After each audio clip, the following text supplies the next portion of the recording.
So today we are going to learn about moment. Moments can be described as the turning effects of force. So for example, when we are using a spanner to tighten a nut, we need to apply a force. So if we apply a force downward at one end of the spanner, it's going to create a turning effect. The spanner would move like as creating a circumference of a circle, and it would move around a center point. It would move around a center point, and this center point would be this, and it is this center point that we will call as the pivot. Pivot is the point around which the turning effect is happening. Let's take another example, another case of moment or turning effect of force, and that can be observed when we are opening or closing a door. This is the top view of a door, and this is the door. So here I am showing the door handle like this. So if I pull the door to open it, applying a force in this direction perpendicular to the door, it's going to create a turning effect. The door would move with this point as the center. The door would move in this direction, and it would move around this point called the pivot. Here in this case, the pivot is the hinge for a door.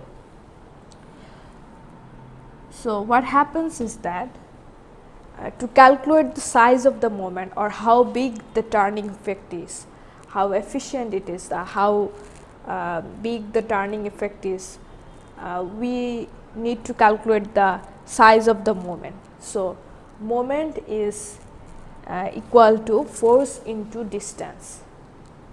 This force is the force applied when creating the turning effect, and this distance is the perpendicular distance from the pivot to the line of action of force. So here my line of action of force is this. So perpendicular, it's already the force is applied perpendicular to the door. So the in this case of moment, when calculating the moment for this situation, the moment would be force applied F into the width of the door, because the perpendicular distance from pivot to line of action of force is this length, and it is the width of the door. So if the case is like that, I am applying a force in a different direction. Let's say instead of applying a force perpendicular to the door, I am applying force in a different direction. Let's say in this direction, F. The force is still the same, F Newton, but as the direction of force applied is changed, the distance would now be different, because the perpendicular distance from pivot to the line of action of force is no longer this. It has become this length. This is the perpendicular distance from pivot to line of action of force. Let's say it's D, and it's creating a right angle here. This is the right angle triangle. So here we can see that the door is the hypotenuse if this is when this is a right angle triangle. That means this distance is much less the width of the door. That means the case we have considered before as the direction of force as this, the distance, although the force applied is same, the perpendicular distance from pivot to line of action of force is now much smaller. So, if we are applying a force that is not perpendicular to the door, the turning effect would not be much big. Let us consider another case. Let us consider another case where you are pulling on the door. That means you are applying a force in this direction. Here the perpendicular distance from pivot to line of action of force, there is no perpendicular distance from pivot to line of action of force, because the force is acting along the pivot. That means as the distance is 0 and there is force, so moment would be 0, because force into 0, if you are multiplying any number with 0, you are getting a 0. So, if moment is 0, the turning effect is 0. That is why when we pull a door like this, we will not be turning the door. That means there will be no turning effect. And that is why when we are turning a door, we apply force on the handle. We pull the handle, and the handles are placed farthest from the pivot to have the biggest turning effect, because the greater the distance, the greater the moment. That is why handles are placed farthest from the hinge or the pivot. Also, in both this case, we have seen one moment acting on the door or the spanner, because one force is applied. But there could be more than one moment acting on an object. Let us consider this case of a seesaw where two persons are sitting on opposite ends of a beam. This is a support, something that is supporting the beam. So, it is the pivot. This point is called as the pivot, because when there is a moment or when there is a turning effect, the beam would turn about this point. That is why it is the pivot. So, if this person, let us say the weight of this person is 300 Newton and the weight of this person is 200 Newton. So, what happens is that this person will cause the beam to turn in this direction, and this person will cause the beam to turn in this direction. Let us say the persons are at same distance from the pivot D, same distance from the pivot D.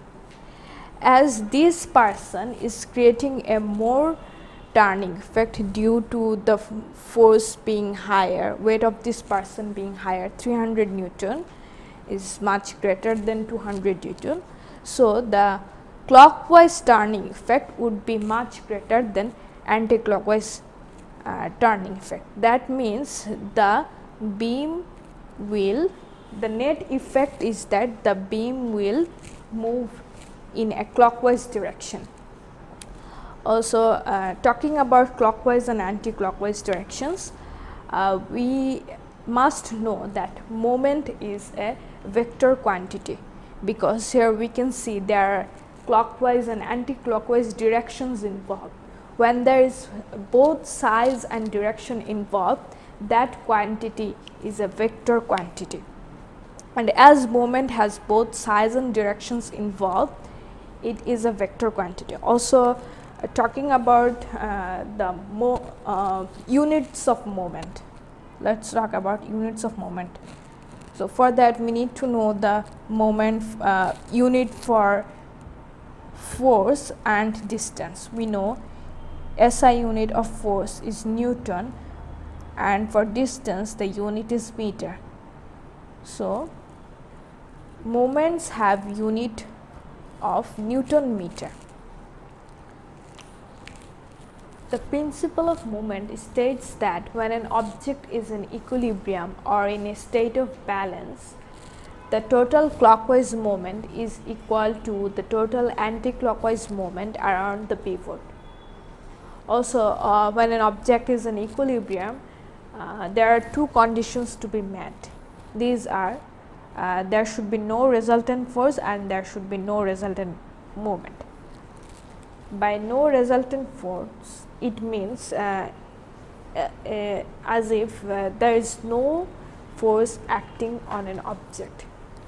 Means although there are forces acting on an object, the net force is 0. So here if we try to understand this point, no resultant force, using this example, for the beam to be in a state of balance, the weight force from the two person and the weight force of the beam should be equal to the contact force, that is the force on the beam by support. This force should be equal to these three forces when the beam is in a state of balance or equilibrium. By no resultant moment, it means the total clockwise moment should be equal to the total anti-clockwise moment. So here we can see an example of moment. Two people are sitting on opposite ends of a beam. So here this is the support, and that means the pivot is here, because when the beam turns due to moment, due to turning effect, it would turn around this point. So this is the pivot. So this person is going to create a clockwise moment. So this person is going to clockwise moment. So for this beam to be in equilibrium, the clockwise moment should be equal to the anti-clockwise moment. Now you need to find the distance this person should be from the pivot for the balance to be in a state of equilibrium. For that we need to write the total clockwise moment. That means the moment created when the person sits on the beam here. 300 into force is 300 Newton into distance we don't know, we need to find the distance. 300 into x equals to total anti-clockwise moment. Total anti-clockwise moment is created by this person, anti-clockwise moment is created by this person. So 200 Newton into 1.5 meter. 1.5 meter is the distance from the pivot to this force. So 300x equals to 200 into 1.5 meter. So let's you should notice that there are other forces acting here, right? But it's not creating the turning effect. Here 600 Newton and the contact force, these forces are not creating any turning effect because the weight of the beam is acting along the pivot. Also the contact force is also acting along the pivot. So That is why these forces are not creating any turning effect. So here x would be 200 into 1.5 divided by 300. So that makes 300 divided by 300, 1 meter. So this person should be at a distance of 1 meter from the pivot for the beam to be in a state of balance. Now to find the force on the beam by the support, let's say it's F, this force, upward force, there is one upward force on the beam. The upward force should be equal to the downward forces to meet these conditions, no resultant force. So F equals to 200 plus 600 plus 300, 200 plus 600 plus 300. So and that makes 1100 Newton. So when this beam is in a state of balance, the upward force on the beam by the support is 1100 Newton, and this person should be at a distance of 1 meter from the pivot, so that the beam doesn't move, it stays in equilibrium. So that's all for today. Thank you.